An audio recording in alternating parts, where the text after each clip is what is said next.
আসলে আশাবাদী বলতে আমাদের ফার্স্ট ম্যাচটা আসলে টি-20 তো মোমেন্ট টাইম। তো একদম প্রথম ম্যাচ সবারই নতুন করে স্টার্ট করতে হয়েছে। তো ফার্স্ট ম্যাচ অনুযায়ী সবাই যার যার মানে একটা প্ল্যানে ছিল, হয় নাই। তো ওটা ইনশাল্লাহ নেক্সট ম্যাচ মানে কালকে আগামীকালকে ইনশাল্লাহ সবাই বুঝতে পারছে। সবার ব্যাটসম্যানরাও নিজেরা কথা বললো, আমরা বোলাররা নিজেরাও ডিসকাস করছি যে কি করা যায়।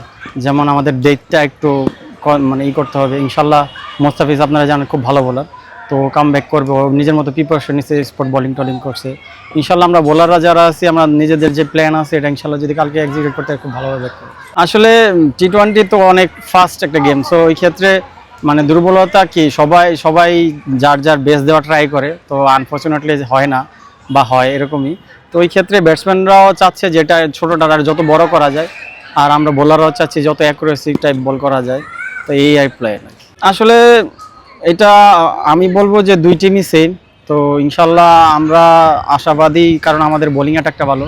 টি-20তে বোলিংটা ইম্পর্টেন্ট। তো ওই ক্ষেত্রে আমরা যদি আমাদের বোলারদের কাজগুলো করতে পারি, রাজশাহী ইনশাল্লাহ আমাদের সাথে পারবে না। অবশ্যই আমি আমাদেরকে আগায় রাখবো।